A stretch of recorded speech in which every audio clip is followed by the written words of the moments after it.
Hello বন্ধুরা, welcome back to my channel. আমার নতুন একটি ব্লগে তোমাদের সবাইকে স্বাগত জানাই। আমি তো ভালোই আছি, তোমরা কেমন আছো? আশা করি তোমরা সবাই ভালো আছো আর সবার সুস্থতা কামনা করে আজকের ভিডিওটা শুরু করছি। আর আজকের ভিডিওটা কি হয় না হয় পুরোটা কন্টিনিউ করতে থাকো, স্কিপ না করে। আশা করি আজকের এই ভিডিওটা তোমাদের খুব ভালো লাগবে। আর গরমের মধ্যে না ভালো থাকা না থাকা দুটোই সমান, তাও ভালো থাকতে হবে। যাই হোক, আর কাজকর্মও করতে হবে, গরম বলে তো বাড়িতে বসে থাকলে হবে না, তাই না? আর শাশুড়ি মা তো এই প্রথমবার কলকাতায় এসেছে, তো কোথাও ঘোরাতে নিয়ে যেতে পারিনি, কারণ আমরা 2-3 দিনের জন্য এসেছিলাম ঋদ্ধিষকে ডাক্তার দেখাতে, চেক আপ ছিল সেই জন্য। তো আর বেশি দিন থাকিনি, কারণ এত গরমের মধ্যে না কোথাও থাকা যায় না, আর কোথাও সেই জন্য বেরোয়নি। কিন্তু বাড়ির কাছে এই মন্দিরটা ছিল, সেই জন্য শাশুড়ি মাকে এই মন্দিরে একটু ঘোরাতে নিয়ে এসেছি।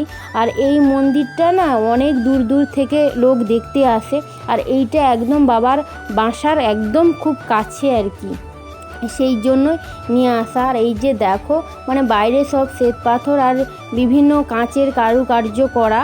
আর মন্দিরটা কেমন লাগছে তোমরা দেখতে থাকো। আর ভেতরে তো ফটো তোলা নিষেধ, তাই জন্য ফটো আমি তোমাদের সঙ্গে শেয়ার করতে পারছি না, বাইরে থেকেই শেয়ার করছি। আর শাশুড়ি মা তো প্রথমবার দেখেই খুবই বলছে ভালো লেগেছে, অন্য কোথাও যাওয়ার থেকে এই জায়গাটা আমার খুবই ভালো লেগেছে। আর তোমরা বাইরের কারুকার্যটা দেখো। আর এই ভিডিওগুলো এই মন্দিরে এসেছিলাম ভিডিওগুলো আমি তোমাদের আগেও ব্লগেও শেয়ার করেছি, তো কেমন লাগছে না লাগছে অবশ্যই কমেন্টে জানাবে। তো ভেতরে ভিডিও করা নিষেধ। আমি না এটা এমনি, ব্যাগ তো ছিল না, ফোনটাই কাছে ছিল, তাই জন্য এমনি চালু করে রেখে দিয়েছিলাম। তো এইগুলো হচ্ছে ভেতরে। তো আমি বেশি ভিডিও করতে পারিনি, কারণ নিষেধ আছে, তারপরেও একটু করছি, কারণ শুধুমাত্র তোমাদেরকে দেখানোর জন্য। আর কত কষ্ট করে ভিডিও বানাচ্ছি বলো তো। আর প্লিজ বন্ধুরা, তোমরা আমাকে একটু সাপোর্ট ভালোবাসা দাও যাতে এগোতে পারি। আর ভেতরে তো বেশি ভিডিও বানাতে পারিনি, যেইটুকু পেরেছি সেইটুকু তোমার শেয়ার করেছি। আর তোমরা বাইরেটা দেখো, আমার তো খুবই ভালো লাগে। আর আমি যখনই কলকাতা যাই না, এই মন্দিরে একবার হলেও ঘুরে আসি। আর যেতে যেতে ওখানকার সবার সঙ্গেই আলাপ আছে। আর আমি যেহেতু এইখানে পড়াশোনা করেছি, তাই জন্য সবার সঙ্গেই আমার আলাপ পরিচয় আছে। বাবার তো অফিস ছিল না, ছুটি ছিল, সেই জন্য বাবাও আমাদের সঙ্গে এসেছে আর ঋদ্ধিষকে নিয়ে ঘোরাচ্ছে, এই দিক সেই দিক দেখছে। আর যেহেতু সন্ধে নেমে এসছে না, চারিদিকে আলো লাইট লোকজন এইসব দেখে ঋদ্ধিষেরও খুব ভালো লাগছে। শাশুড়ি মা যেহেতু প্রথমবার কলকাতা এসেছে না, শাশুড়ি মাকে নিয়ে আমার চারিদিকে ঘোরানোর খুব ইচ্ছে ছিল, কিন্তু এত রোদ গরম, এত হাঁসফাঁস করছি সবাই, ঋদ্ধিষকে নিয়েও ঘোরা যায় না, সেই কারণে আর কোথাও যাইনি। আর কম দিনের জন্য কলকাতা এসেছি, সেই কারণে আর কোথাও যাওয়ার প্ল্যান করিনি। যখন আবার পরে আসবে শাশুড়ি মা, আমরা তো আসা যাওয়া করতেই থাকবো, কারণ ঋদ্ধিষের চেক আপ এখনও 3 বছর অবধি হবে। আবার যখন শাশুড়ি মা কোনো সময় আসবে, তখন অবশ্যই শাশুড়ি মাকে এই কলকাতা শহরটা দেখাবো। আর মন্দিরের বাইরেটা দেখো, এটা হচ্ছে পদ্ম পুকুর, তো দেখো পদ্ম ফুল ফুটে রয়েছে। আর তোমাদের সবটা মিলিয়ে কেমন লাগছে অবশ্যই কমেন্টে জানিও। আর তোমরা সাপোর্ট করো, ভালোবাসা দাও, চ্যানেলটা সাবস্ক্রাইব করে পাশে থাকো, এই কামনাই করছি। তো তোমাদের সঙ্গে কথা বলতে বলতে না বাড়ি চলে এসেছি, আর তখন ভিডিওটা বানাইনি, কারণ এত গরম। আর ঋদ্ধিষ ঘুমিয়ে পড়েছে, তো ও ঘুমিয়ে গেলে একভাবে তো শুয়ে থাকে, নিয়ে আসা কষ্টও হয়ে যায়, সেই জন্য আর ভিডিও বানাইনি। তো বাড়িতে এসেই শুয়ে পড়েছি, কারণ 1তলা থেকে 3 তলায় উঠেছি আর হাঁসফাঁস করছি দেখো এসেই শুয়ে পড়েছি। আর ঋদ্ধিষ তো ঘুমিয়ে গেছে, আমি আর শাশুড়ি মা একটু বসেছিলাম, দিয়ে আবার রান্না বান্না করছিলাম। আর আজকে তো আছি, কালকে সকালেই আবার বেরোতে হবে। সকালে ওই দুপুরে খাওয়া দাওয়া করে বেরিয়ে যাব, সকালবেলা বেরোবো ভেবেছিলাম, কিন্তু বড়মশাইয়ের কাজ ছিল, সেই কারণে আর সকালবেলা বেরোতে পারিনি, দুপুরেই বেরোচ্ছি। আর দুপুরে বেরোতে বেরোতে বিকেল হয়ে যাবে, কারণ এইখান থেকে হাওড়া যেতে 1 ঘন্টা সময় লাগে, সেইখান থেকে যেতে আবার অনেকটা সময় লাগে। আর কলকাতা থেকে তো আমাদের বাড়িতে অনেকটাই সময় লাগে যেতে। এই যে দেখো, দুপুরে খাওয়া দাওয়ার পরে বেরিয়ে পড়েছি, আর বড়বাবুও না কাজ সেরে চলে এসেছে। আর আমাদের ব্যাগপত্র গালি দেখো, এতগুলো টেনে নিয়ে যাওয়াও গরমের মধ্যে কী যে করবো ভেবে পাচ্ছি না।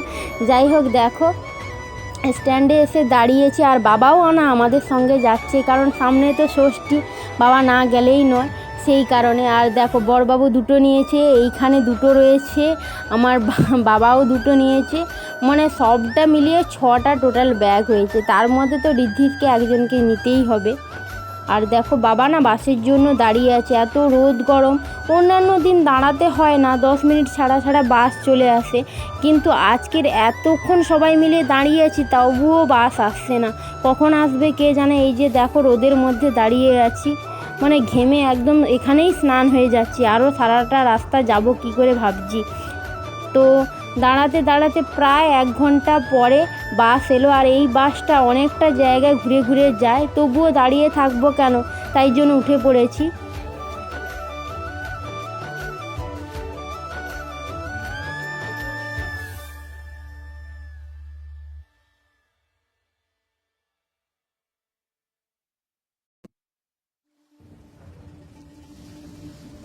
ট্রেন বাস দুটো করেতেই যাওয়া যায়। ট্রেনে গেলে কি হয় বলো তো, জার্কিংটা কম হয়, সুবিধা হয়, কিন্তু ট্রেনে গেলে না থেমে থেমে যেতে হয়, স্ট্যান্ডে বাস ধরতে হয়, অটো ধরতে হয়, এই রকম করতে হয়। তাই জন্য না আমরা থ্রু বাস ধরে নিই।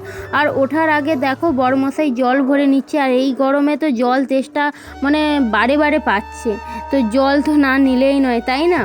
আর জল নেওয়ার পরে তো বড়মশাই অন্য একটা সিটে বসেছিল, আর বাসটা পুরোটাই ফাঁকা ছিল এখন, সেই কারণে যে যার মানে ছড়িয়ে ছিটিয়ে বসেছি। এখন বেজে গিয়েছে 5টা, তো 5টার সময় বাসটা ছাড়বে। তো দেখো বাসটা ছেড়ে দিয়েছে, আর অনেকটা পথও চলে এসেছি। তোমাদের সঙ্গে তো সবটা শেয়ার করা সম্ভব নয়, মানে যতটুকু পারছি ততটুকুই শেয়ার করছি। তো চলো ভিডিওটা দেখতে থাকো।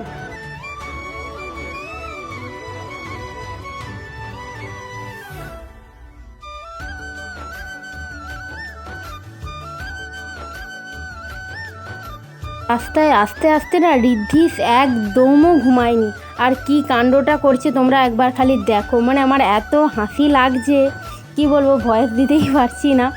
দেখো মানে ওর পাপা ওকে ধরে বসে আছে, আর ও কীরকম দেখো আর একটা সিটের ওপর পা তুলে দিচ্ছে, মানে ওইখান থেকে লাফ দিয়ে সে আগের দিকে যাবে। আর বাসের মধ্যে যারা যারা ছিল না কাছাকাছি, তারা সবাই দেখে হাসাহাসি করছে, এরকম কাণ্ড করছে। কার মাথায় চুলে মুঠি ধরে টানছে, কারোর মাথায় চড় বসিয়ে দিচ্ছে, এই যে দেখো কীরকম করছে। আমার এত হাসি পাচ্ছে তোমাদেরকে ভয়েস দিতেই পারছি না। দেখো কি কাণ্ড করছে, মানে পুরো রাস্তাটা এরকম করে করে এসছে। আমরা 3 জন মিলেই না হাঁপিয়ে উঠেছি ওকে সামলাতে সামলাতে। আর আমাকে বেশি দিচ্ছে না, কারণ আমি তো জানলার সাইডে বসেছিলাম, আর জানলা দিয়ে খালি হাত বাড়াচ্ছে, মাথা গুলিয়ে দিচ্ছে, সে একেবারে মানে একদম কাণ্ড কারখানা অন্যরকম করছে। যাই হোক আস্তে আস্তে অনেকটাই রাত হয়ে গেছে, কারণ 5টার সময় বেরিয়েছি, রাত হয়ে গেছে, বাড়ি আসতে 10টা বেজে গেছে। আজকের ভিডিওটা এখানেই শেষ করছি। কেমন লাগছে অবশ্যই কমেন্টে জানিও। নেক্সট অন্য কোনো ভিডিও নিয়ে তোমাদের সামনে আসবো। সবাই ভালো থাকো, সুস্থ থাকো, আর অবশ্যই চ্যানেলটা সাবস্ক্রাইব করে পাশে থাকো।